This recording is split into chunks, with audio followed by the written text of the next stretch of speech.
chers, avec cette confiance que chaque fois que la parole est annoncée, c'est pour un but. Tu as dit, tu envoyais la parole et la parole est guérie. Les fils sortirent de la fosse. Ce matin, c'est le jour de la Pentecôte.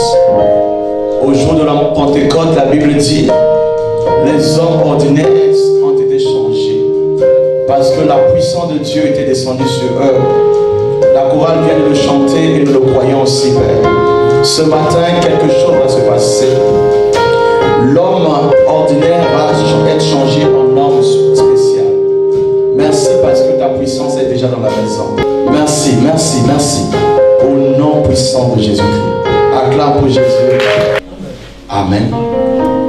Ce matin, par la grâce de Dieu et par l'assistance du Saint-Esprit, nous allons parler du baptême du Saint-Esprit et de feu. Amen. Baptême du Saint-Esprit et de feu. Très vite, nous allons prendre nos Bibles. Dans Actes chapitre 19, je vais lire le verset 1 et 2. Alléluia. Actes 19, verset 1 et 2. Amen. Je lis au nom de Jésus-Christ. Amen. Pendant qu'Apollos était à Corinthe, Paul, après avoir parcouru les hautes provinces de l'Asie, arriva à Éphèse. Ayant rencontré quelques disciples, il leur dit, avez-vous reçu le Saint-Esprit quand vous avez cru? Ils lui répondirent, nous n'avons pas même entendu parler qu'il y ait un Saint-Esprit. Amen. Amen. Cette question est posée par Paul. Paul demande à 12 disciples, est-ce que depuis le jour où vous avez cru, vous avez reçu le Saint-Esprit? Amen. Alors, pour l'apôtre Paul, lorsque une personne accepte Jésus-Christ comme son Seigneur et Sauveur, il reste une autre phase dans sa marche avec Dieu. Et cette étape s'appelle le baptême du Saint-Esprit. Amen. Parce que lorsque un homme reçoit Jésus-Christ, il l'authentifie par le baptême des eaux, qui est le baptême de la repentance. Ce qui te donne le droit d'être appelé dans la famille de Dieu. Amen. Mais il y a un autre baptême que l'homme doit recevoir pour que cet homme ne soit plus un homme ordinaire. Amen. Prenons Luc chapitre 3, versets 16 à 17. Alléluia. Luc chapitre 3, versets 16 à 17. Je lis au nom de Jésus-Christ. Lorsqu'il leur dit à tous, moi je vous dis, moi je vous baptise d'eau, mais il vient que celui qui est plus puissant que moi et que je ne suis pas digne de délier la courroie de ses souliers, lui vous baptisera de feu et du Saint-Esprit. Il a son vanne à la main, il nettoiera son air, il amassera le blé dans son grenier et il brûlera la paille dans le feu qui ne s'éteint point. Amen. L'apôtre ou bien le Jean-Baptiste, le prophète, le dernier, il était mandaté à baptiser les gens du baptême d'eau. Mais il était aussi informé que sa mission était aussi d'annoncer la venue du Fils de Dieu. Dieu lui a donné un signe. Dieu lui a donné aussi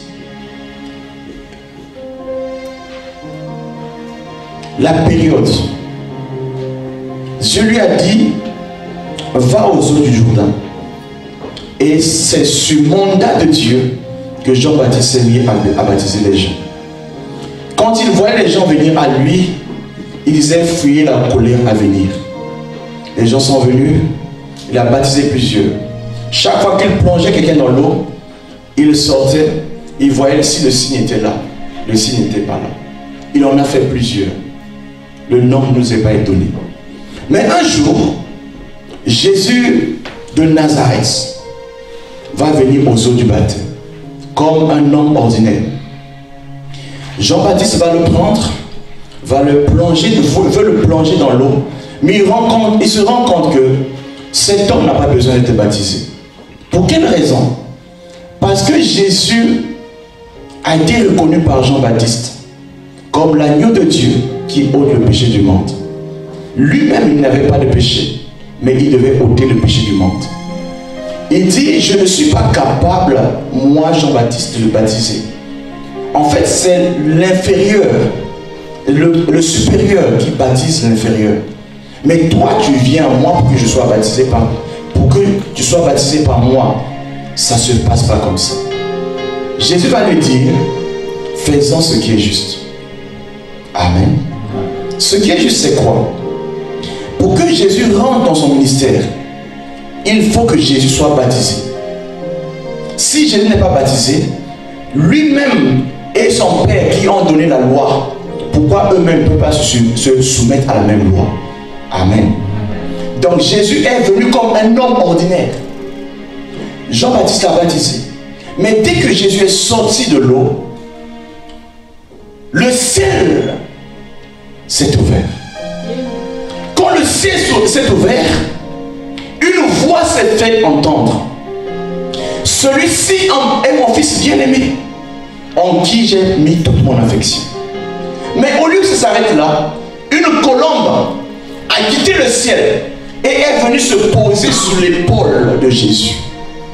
C'est alors que la prophétie d'Ésaïe va s'accomplir. Parce que la Bible dit de Jésus, pour que tu puisses bien suivre ce que je suis en train de dire, Amen. Ouvre le livre d'Ésaïe. Amen. Jésus aux eaux, une colombe descend sur son épaule. Amen. Qu'est-ce que cette colombe est venue faire pendant un baptême? Amen. Pourquoi est-ce que le ciel s'est ouvert à cette occasion? Pourquoi pour les autres, le ciel ne s'ouvrait pas? Et arrivé autour de Jésus, le ciel s'ouvre. Amen. Ce sont des questions légitimes qu'un homme peut se poser. Ésaïe chapitre 9, le verset 5 dit ceci. Je peux lire? Amen. Car un enfant nous est né, un fils nous est donné, et la domination reposera sur son épaule. On l'appellera admirable, concis, Dieu puissant, Père éternel, Prince de la paix. Amen. La domination reposera sur son épaule. La colombe est venue se poser sur l'épaule de Jésus. C'était déjà l'accomplissement d'une prophétie qui a été faite plusieurs années avant que Jésus ne vienne. Les gens qui ont vu ça ont cru que c'était ordinaire. Mais Jean-Baptiste était informé que la colombe était le symbole de l'autorité. La colombe était le symbole de la domination. Pour l'avoir reçu, cet homme n'était pas un homme ordinaire. Le fait que Jésus a reçu un signe venant du ciel, le ciel s'est ouvert. La colombe est descendue se poser sur un homme. Alors, c'est une préfiguration de ce que Ésaïe a dit. Mais c'est aussi l'accomplissement de ce que Noé avait fait.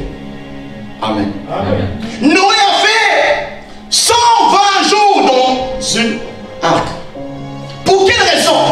Parce que Dieu s'est choisi de condamner le monde, d'arrêter la vie sur la terre. Noé n'avait pas le choix. Il a été le choix de Dieu pour accomplir un projet jamais fait sur la terre. Dieu lui a dit, fais une arme selon le modèle que tu as vu, que je te montre. Noé était en train de se poser peut-être la question, mais je ne suis pas un architecte. Amen. Je n'ai jamais travaillé avec le bois. Qu'est-ce que Dieu me demande? Amen. Dieu a demandé à Noé de faire l'abri où les animaux, les hommes qui sont qualifiés pour la deuxième vie vont être. Noé a exécuté. C'était un travail qui lui a pris beaucoup de temps. Mais chaque fois qu'il priait, il travaillait. Les hommes de sa génération lui demandaient, Noé, qu'est-ce qui t'arrive? Tu deviens fou ou quoi? Noé dit non. Je suis en train de faire le travail que Dieu m'a demandé de faire. Dieu dit que je dois bâtir l'arche dans lequel les gens vont rentrer. Les animaux vont rentrer. Et ces gens-là vont échapper au déluge. Les gens disent, mais attends, Dieu est fou. Depuis que nous vivons, on n'a jamais vu ça. Le déluge n'a jamais existé. Ça commencera par toi. Noé n'entendait pas les hommes de son temps. Mais Noé croyait à celui qui lui a donné une vision. Tu sais, quand tu as une vision venant du ciel, tu es capable de le dire aux gens et de voir la passion avec laquelle tu partages aux gens. Les gens peuvent dire, oui, il sait de quoi il parle. Noé a fait bêtement ce que Dieu lui a dit de faire. Quand il a fini son travail, son chef-d'œuvre, il était content. Mais il appelle toujours les gens. Les gens ne viennent pas. Alléluia. Alors Dieu lui dit, il est temps de rentrer dans l'arche avec les siens. Tu seras sauvé, non pas seul. Tu seras sauvé, toi et ta famille. Toi et ta famille. Noé est rentré avec les siens. Quand ils sont rentrés, ils ont oublié de fermer la porte. Alléluia. Parce qu'ils avaient la compassion des hommes. Amen. Ils ont dit non, non, non, pas maintenant. Ils ont voulu retarder le jugement de Dieu. Alléluia. Mais Dieu a un temps. Amen. Au son de la trompette, il reviendra chercher l'église. Et alors, les morts en Christ et nous les vivants, nous allons à la rencontre de Jésus dans les airs. Amen. Ensemble, nous avons dit, Hosanna, nous sommes prêts pour partir. Noé a fini son travail. Il voulait attendre que les hommes viennent. Les hommes, on les attendait toujours. Quand la porte était fermée par Dieu, les hommes ne pouvaient pas l'ouvrir. Noé et ses enfants, même s'ils sont forts, ils ne pouvaient pas ouvrir. La porte était fermée. Et celui qui a fermé la porte, c'est celui qui dit, il a la capacité d'ouvrir, il a la capacité de fermer. Ce qu'il ferme, personne ne peut ouvrir. Amen. Ce qu'il ferme, personne ne peut ouvrir. Ce qu'il ouvre, personne ne peut fermer. Il a fermé la porte. La main de mon Dieu, quand elle ferme une porte, il n'y a personne qui peut l'ouvrir. Et cette porte a été fermée. Le déluge est venu.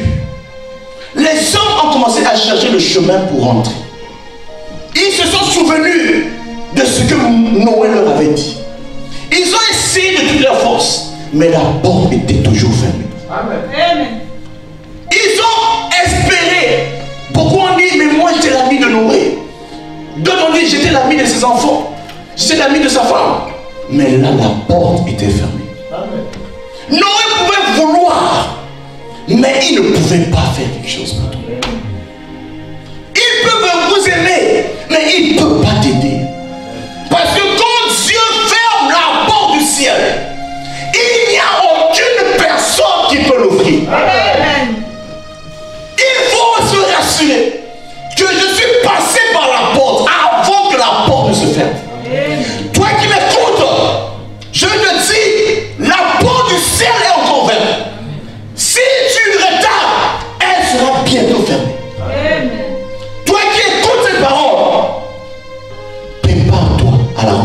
Dieu. Je vais te dire qu'aujourd'hui, je vais enseigner sur le baptême du Saint-Esprit et de feu. Noé a attendu que l'eau ne bléche pas. Mais le signe par lequel Noé a su que l'eau n'était plus sur la terre, c'était par le biais de ce qu'on appelle une colombe. Dis la colombe. Nous allons le voir dans Alléluia.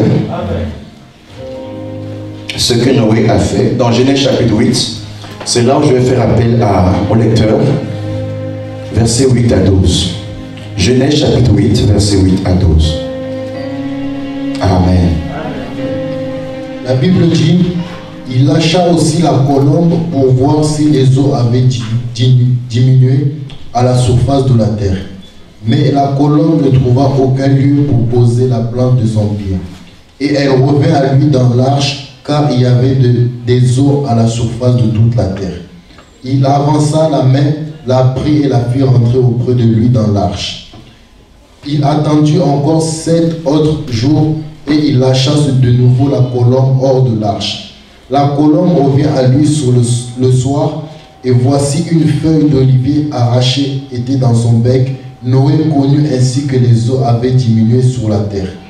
Il attendit encore 7 autres jours et lâcha la colombe, mais elle ne revient plus à lui. L'an 6 ans, le premier jour du mois, les eaux avaient séché sur la terre.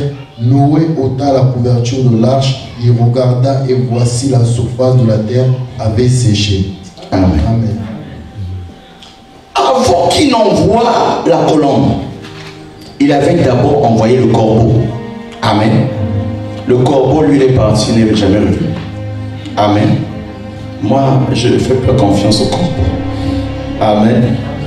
Mais je fais confiance. Pourquoi le corbeau n'est pas revenu? Amen. Vous savez pourquoi? Pardon? Parce qu'il y avait la viande à prendre. La colombe, quand elle est lâchée, la colombe cherche toujours une place où se poser. La première fois que la colombe est lâchée, la colombe a cherché, il y avait de l'eau, il n'y avait pas la place où mettre le pied. La colombe est revenue. 7 jours, pourquoi il a attendu 7 jours? Amen. Pourquoi 7 jours? Amen. Notre Dieu a créé le monde en 6 jours. Et le 7e jour, il s'est reposé. Donc il s'est dit, certainement le jour du sabbat est arrivé encore. Il envoie encore la colombe. La colombe arrive. Mais la colombe revient maintenant avec une feuille d'olivier. Pourquoi l'olivier? L'olivier produit de l'huile. L'huile qu'on appelle l'huile d'onction est le produit de l'olivier. La colombe veut dire, c'est le symbole du Saint-Esprit. L'olivier, c'est le symbole aussi du Saint-Esprit. Parce que ça produit de l'huile. L'huile, c'est par l'huile que nous sommes loin. C'est par l'huile que nous recevons aussi la protection et la marque posée sur notre vie. Alléluia. Amen. Parce que les instruments du temple devaient être consacrés par l'huile. Amen. Mais ce n'est pas important. Mais c'est aussi le symbole de la paix. Amen. La colombe avec le morceau d'olivier dans la bouche, c'est le symbole de la paix. Oui ou non? Amen. Les organisations internationales ont adopté ce logo-là. Le Saint-Esprit, quand il vient dans une vie, apporte la paix. Amen. La 3e fois, la colombe est repartie. Mais elle n'est plus revenue. Pourquoi? Elle a trouvé une place pour s'asseoir. La place où le Saint-Esprit cherche à se poser, c'est la place du cœur de l'homme. Le Saint-Esprit cherche de se poser sur toi, en toi, et vivre en toi. Faire de toi la demeure de Dieu en esprit. C'est ce que le Saint-Esprit veut faire. Alors il y a 7 choses, non 8 choses, ou 8 choses qui déterminent qu'une personne a le Saint-Esprit. Si tu n'entends pas ça parmi ce que je cite, quand je vais lancer l'appel, viens vite. Amen. J'ai dit comment? Viens vite. 8 choses. La première chose ou le premier signe qui montre qu'une personne a le Saint-Esprit et a été baptisée de feu, c'est quand cette personne a l'assurance de son salut. Amen. Amen. Romains chapitre 8 verset 16. Romains chapitre 8 verset 14. La Bible dit: l'Esprit lui-même rend témoignage à notre esprit que nous sommes enfants de Dieu. Verset 14. Car tous ceux qui sont conduits par l'Esprit de Dieu sont fils de Dieu. Amen. Amen. Le Saint-Esprit doit parler à ton esprit et te dire: tu es un enfant de Dieu authentique. Le Saint-Esprit doit donner la conviction à ton cœur que tu es un enfant de Dieu. Si tu doutes de ton salut, de ton statut d'enfant de Dieu, je veux te dire, c'est le temps que tu reviennes encore là pour recevoir le Saint-Esprit. Amen. Amen. Le Saint-Esprit dit à mon esprit que je suis enfant de Dieu. Amen. Tout homme a un esprit. Tu peux mentir à tout le monde, mais tu ne peux pas mentir à ton esprit et aussi à ton cœur. As-tu la conviction, l'assurance de ton salut? C'est la première des choses que le Saint-Esprit atteste. Amen. La deuxième chose importante, le Saint-Esprit donne le caractère divin. Galates chapitre 5 verset 22. La Bible nous dit: mais le fruit de l'esprit, c'est l'amour, la joie, la paix, la patience, la bonté, la bénignité, la fidélité, la douceur, la tempérance. Amen. As-tu l'amour? As-tu la joie? As-tu la paix? As-tu la tempérance? As-tu la bonté? As-tu la bénignité? Es-tu fidèle? Es-tu doux? As-tu la maîtrise de soi? Ce sont les 9 composants du fruit de l'esprit. Si tu n'as pas ça, ça veut dire que tu n'es pas encore touché par le Saint-Esprit. Le Saint-Esprit ne vient pas seulement pour que tu parles en langue. Il vient établir le fruit de l'esprit en toi jusqu'à ce que cet esprit arrive à la maturité. Nous avons besoin des dons spirituels, mais nous avons besoin du fruit de l'esprit. L'amour est le lien de la perfection.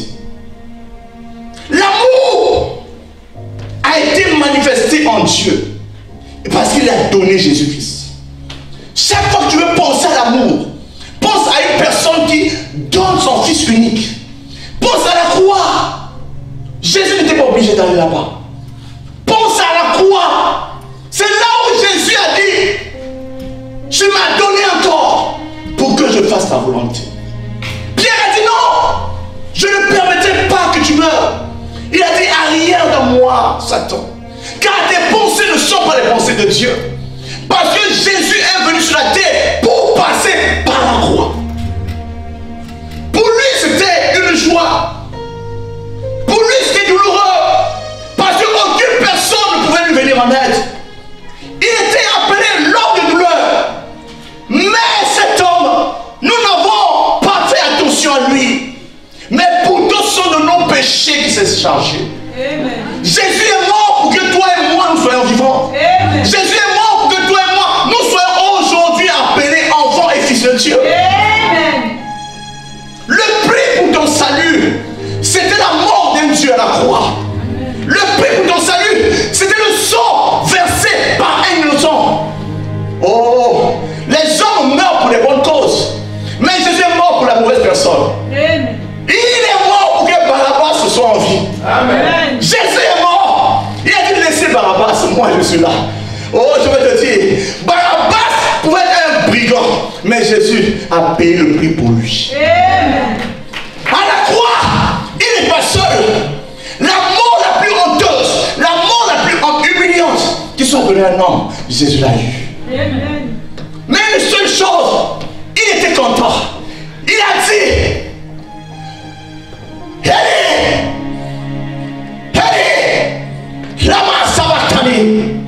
Mon Dieu, pourquoi m'as-tu abandonné? Il avait appelé Dieu toujours Père. Mais c'est la seule fois. J'ai dit quoi? La seule fois. Qu'il appelle Dieu mon Dieu. Parce que l'heure était grave. Où le Père devait agir comme Dieu. Le Père devait agir comme Dieu. Mais le Père n'a pas fait ce qu'il fallait. En réalité, le Père n'a pas régné sa parole. Parce que la croix était le chemin. Oh, je vais revenir. La croix était le chemin par lequel nous rentrons dans l'accès à la gloire de Dieu. Car tous sont péchés et sont privés de la gloire de Dieu. Mais nous sommes justifiés par la foi en Jésus-Christ. Jésus est mon avocat. Amen. Jésus est l'apôtre de ma foi. Jésus est le consommateur et l'auteur de ma foi. Amen. À cause de Jésus, aujourd'hui, moi et moi, je peux prier. Amen. Si le prix n'avait pas été payé, mon père n'allait pas pouvoir le payer. Ma mère ne pourrait pas. Mais Jésus a fait pour moi. Oh, peut-être me dire que l'amour de Dieu, je ne le vois pas. Non, non. Prépare la croix. Amen. Ça s'est passé à la croix. Amen. Aussi loin, tu peux oublier. N'oublie jamais ce souvenir. Amen. La croix, c'est le signe qui va condamner le monde. Amen. Au nom de Jésus-Christ. Le troisième signe par lequel un chrétien peut être sûr qu'il a le Saint-Esprit, c'est lorsqu'il a la puissance de Dieu et la passion des hommes. Actes chapitre 1, verset 8. Vous recevrez une puissance. Amen. Le Saint-Esprit survenant sur toi et tu seras témoin. De quoi? Alléluia. Amen. Tu seras témoin de ce qui s'est passé à la croix. Amen. Tu seras témoin de l'histoire de Jésus. Amen. Qu'un homme est venu sur la terre. Il a renoncé au pouvoir du ciel pour venir aider un malheureux, un pauvre, un voleur, un impudique, un meurtrier, un débauché, un alcoolique, un ivrogne. Il est venu mourir pour quelqu'un qui pénètre une chambre, pour toutes les personnes de la terre. Jésus est venu. Mais il a dit, vous recevrez une puissance. Pourquoi? Parce que sans la puissance, tu ne peux pas rester au diable. Alléluia. La puissance de Dieu te donne la puissance de rester devant le diable. Amen. La puissance de Dieu te donne la puissance de rester devant la tentation. Amen. La puissance de Dieu te donne la capacité de rester devant le mal. Tu ne permettras pas au mal de demeurer en toi. La puissance. Alléluia. Amen. Vous recevrez la puissance pour témoigner de Jésus. Amen. Le témoignage de Jésus, c'est l'esprit de la prophétie. Amen. Voici pourquoi Dieu a dit, dans les derniers jours, je répandrai de mon esprit sur toute chair. Amen. Vos fils et vos filles prophétiseront. Amen. Ils auront des visions. Nos vieillards auront des songes. Amen. Parce qu'ils ont déjà accompli leur vision. Ils voient maintenant des rêves. Oh là là. J'attends ce jour. J'ai tellement fait. J'ai tellement fait. C'est la parole de Dieu. Mais une chose importante, la passion des âmes. Les gens aujourd'hui n'aiment pas le salut des âmes. Deviennent un fou pour lui. Tu dois aider les autres à entendre ces paroles. À courir, parce que l'heure où le ciel sera fermé bientôt va sonner. Alléluia. La quatrième chose importante, lorsqu'une personne reçoit le Saint-Esprit, il parle en langue. Amen. Actes chapitre 7 et 2, versets 3 à 4. La Bible dit, des langues semblables à des langues de feu leur apparurent, séparées les unes des autres, et se posèrent sous chacun d'eux. Et ils furent tous remplis du Saint-Esprit, et se mirent à parler en d'autres langues, selon que l'Esprit leur donnait de s'exprimer. Amen. Ce n'est pas des hommes qui ont forcé à parler les nouvelles langues. C'est le Saint-Esprit en eux leur a donné la capacité de parler des nouvelles langues. Amen. Les langues là pouvaient être entendues par ceux qui étaient de leur temps. Ceux qui étaient de Sidon entendaient leur langue. Ceux de Tyr entendaient leur langue. C'était les langues des hommes. Mais il y a aussi les langues des anges. 1 Corinthiens chapitre 14 verset 2 et verset 39. La Bible nous dit, en effet, celui qui parle en langue ne parle pas aux hommes, mais à Dieu, car personne ne le comprend. Et c'est en esprit qu'il dit des mystères. Lorsqu'on parle en langue, on dit des mystères. Vous comprenez? Les hommes peuvent dire, mais qu'est-ce qu'il dit? C'est du charabia, c'est n'importe quoi. Amen. Mais toi qui parles, toi-même aussi, tu ne sais pas ce que tu dis. Mais Dieu comprend. C'est un code par lequel nous masquons ce que nous voulons dire au Père. Amen. Amen. Amen. Voilà pourquoi il faut avoir le langage que Dieu seul comprend et les hommes ne comprennent pas. Vous comprenez ça? Quand tu veux dire un secret à une personne, vous avez un visiteur, tu vas utiliser la langue de la personne. Je vais parler en français. Amen. C'est Dieu seul et toi, comprenez. Sauf celui qui est connecté avec un don de interprétation. Parce qu'il est un des nôtres. Amen. Il dit ça. Amen. Alléluia. J'avance. Dis j'avance. Le cinquième signe, c'est le zèle et le courage. Amen. Amen. Romains chapitre 8 verset 11. La Bible dit, et si l'esprit de celui qui a ressuscité Jésus d'entre les morts habite en vous, celui qui a ressuscité Christ d'entre les morts rendra aussi la vie à vos corps mortels par son esprit qui habite en vous. Amen. Amen. Quand tu reçois le Saint-Esprit, le corps mortel doit réagir. Amen. Amen. Il y a des gens qui ont reçu le Saint-Esprit. Ils ont vu qu'ils ont maintenant eu un courage qu'ils n'avaient pas avant. Il y a d'autres qui ont reçu le Saint-Esprit. Ils sont rentrés en extase. Il y a eu des trans à cause du Saint-Esprit. Amen. Amen. Nous ne pouvons pas dire ce qui va se passer. Amen. Amen. Mais ça ne va pas te tuer. Amen. Ça te fera plus de bien que de mal. Amen. Amen. Amen. Le Saint-Esprit donnera la vie au corps mortel. Ça veut dire que tu recevras le premier amour, le zèle du premier amour. Dans Apocalypse, on dit ceci. Si tu es froid, je te vomirai. Si tu es tiède, je te vomirai.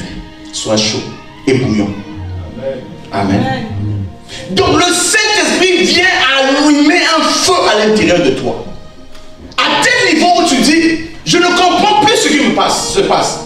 Quand les autres dorment, toi tu n'arrives plus à dormir. Non pas parce que tu as l'insomnie. Le feu de l'amour de Dieu est allumé sur l'autel.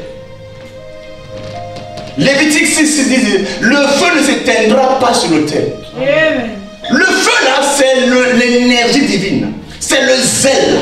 C'est le carburant même de la spiritualité. Amen. Si tu ne reçois pas le feu du Saint-Esprit, aucun démon de l'enfer ne pourra te respecter. Amen. La seule chose qui a fait que les disciples d'Emmaüs sachent que Jésus était avec eux, c'est quand ils ouvraient le livre. Quand ils ouvraient le livre, le cœur au-dedans d'eux se brûlait. Comment l'ouverture d'un livre peut brûler le cœur? Parce que le feu du Saint-Esprit est attaché au livre. Amen. Comment le Saint-Esprit vient, ça doit donner la vie à un corps mortel. Amen. Voilà pourquoi Élisée, bien que mort, on a pris un mort, on vient jeter dans le trou où il était. Oh, je voulais être mort. Dès qu'il a touché les os du mort, les os d'Élisée ont touché le mort. Le mort s'est levé. Amen. On a dit, mais qu'est-ce qui se passe? Il a été électrocuté par le le contact de l'onction. Parce que l'onction, c'est l'énergie divine. Quand tu reçois cela, c'est comme le feu qui te brûle. Tu ne peux pas rester calme. Le zèle de ta maison me dévore, a dit Jésus. Parce que ma maison sera appelée maison de prière. Non pas le lieu d'échange ou de trafic. Ma maison, le corps sera appelée maison de prière. 1 Corinthiens 3,16. Votre corps est le temple de Dieu en esprit. Ça veut dire que Dieu vit dans le corps de l'homme. Où est Dieu? Il est dans un corps. Dieu veut exister dans un corps. Dieu veut vivre dans ton corps. Pour que toi, tu sois comme Pierre. La Bible dit, l'homme de Pierre. Je descends. L'homme de Pierre guérissait les malades. Comment un homme normal peut marcher et son homme guérit les malades? Ça veut dire il n'était plus la même personne. Son homme n'était pas son homme seul. Le Saint-Esprit était avec lui. Marie est tombée enceinte. On dit l'ombre du Tout-Puissant, l'ombre du Tout-Puissant va couvrir l'enfant. Et cette femme devient enceinte. Quand une vierge devient enceinte, je veux te dire une chose. Il y a une ombre qui s'est passée. L'ombre du Saint-Esprit. Quand elle descend dans la vie d'une personne, l'ombre du Saint-Esprit, elle donne la vie à une femme qui était stérile. L'ombre du Saint-Esprit. Quand elle descend dans une vie, elle change la stérilité en productivité. L'ombre du Saint-Esprit. L'ombre du Saint-Esprit. Quand l'ombre du Saint-Esprit te touche, je veux te dire, la maladie incurable disparaît. Quand l'ombre, Seigneur, l'ombre, tu entends des choses que tu ne comprends pas. Il faut les vivre. Aujourd'hui, tu vas les vivre. L'ombre, non pas l'ombre des noms, l'ombre du Tout-Puissant, quand elle recouvre une vie, Dieu s'arrête là. La fécondation doit avoir lieu. Dieu s'est arrêté. Marie doit tomber enceinte. Et accoucher d'un témoignage. Amen. Acclame le Seigneur.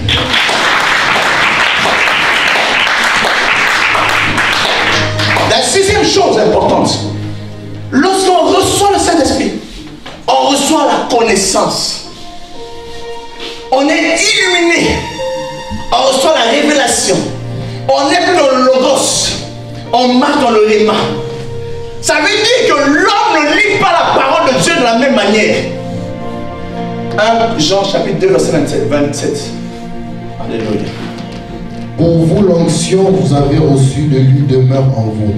Et vous n'avez pas besoin qu'on vous enseigne, mais comme son onction vous enseigne toutes choses, et qu'elle est véritable et qu'elle n'est point un mensonge, demeurez en lui selon les enseignements qu'elle vous a donnés. Amen.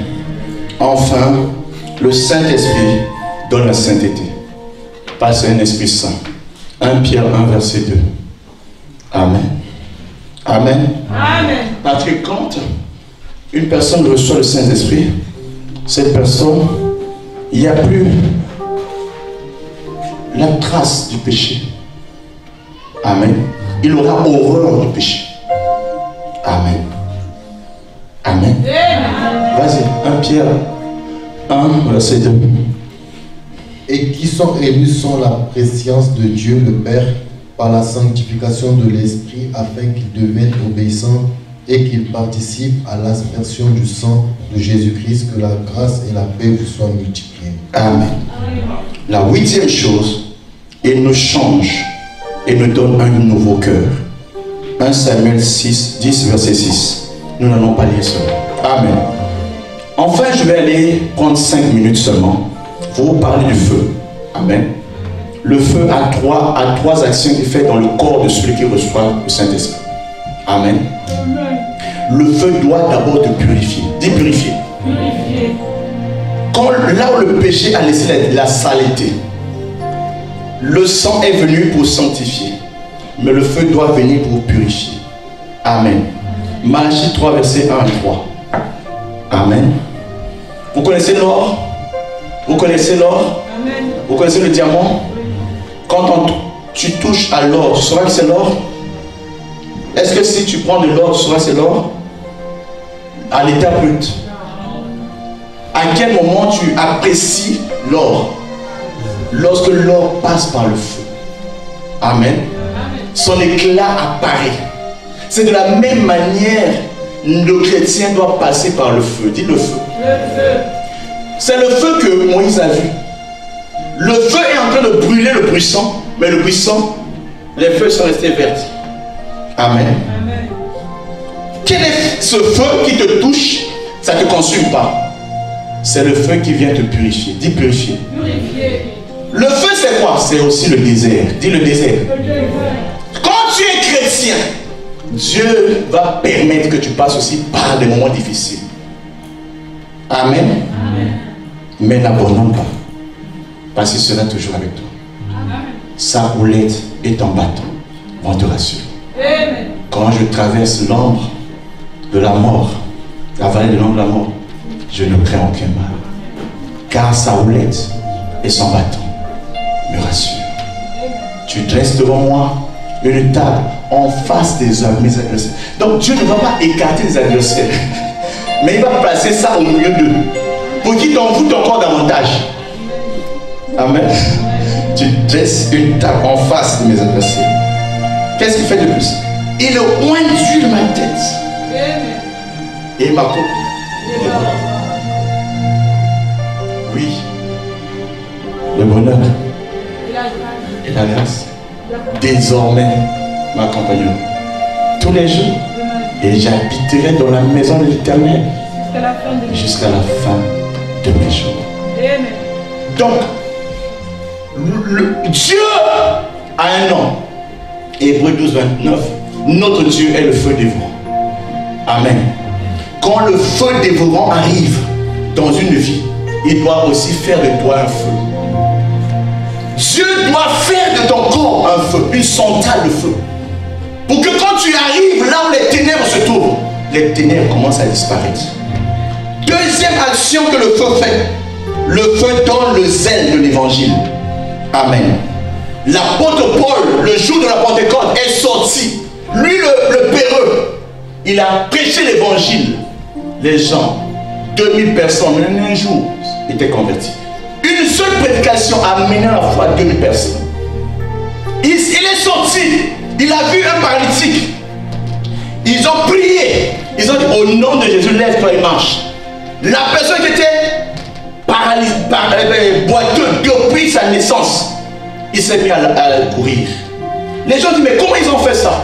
Il dit, non, pas nous. Nous avons fait ça au nom de Jésus. 5000 personnes sont venues les rejoindre. Amen. Amen. Il faut un miracle. C'est le feu qui fait le miracle. Tu veux opérer dans les signes et prodiges. As-tu le feu? As-tu le feu? Demande à ton voisin, as-tu le feu?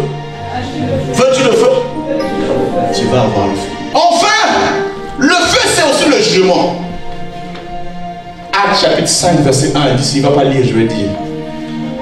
Ananias et Saphira, le couple modèle, ils s'entendent bien. Les secrets ils cachent. Ils cachent tout, mais ils pensent cacher aussi à Dieu. Alléluia. L'homme ne peut pas cacher quelque chose à Dieu. J'ai dit quoi? J'ai dit quoi? L'apôtre a dit, Ananias, le terrain, vous l'avez vendu à ce prix? Oui, on l'a vendu à ce prix. Ah, d'accord. Mais le Saint-Esprit dit à Pierre, il est en train de mentir, c'est un menteur. Dis menteur. Oh, l'esprit du mensonge ne fait pas ces caractéristiques que j'ai donné du Saint-Esprit. Oui ou non? On ne trouvera l'esprit du mensonge que le fils du. Parce qu'il sera comme ça. Comme ça. Amen. Quand tu as vu l'esprit du mensonge, ah! Fils du diable, la mort l'a frappé. Le jugement, c'était la mort.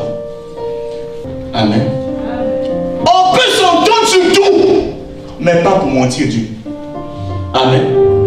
On peut s'entendre sur tout, mais pas pour mentir Dieu. Parce que le Saint-Esprit ne te laissera pas en paix. Chaque fois que tu mens, il te dit, tu mens, tu mens, tu mens. Un jour, il va te parler. Ça veut dire qu'il ne sera plus là. Parce que tu as attristé le Saint-Esprit qui a été scellé pour le jour de la rédemption. C'est ça, le baptême de feu. C'est le baptême de l'épreuve. L'homme doit passer par l'épreuve. Si l'étudiant qui n'a pas fait l'examen ne peut pas s'attendre à recevoir le diplôme. Amen. C'est aussi le baptême du jugement pour ceux qui trahissent. Ils tombent dans la mort. Lève-toi avec moi, nous allons prier. Amen.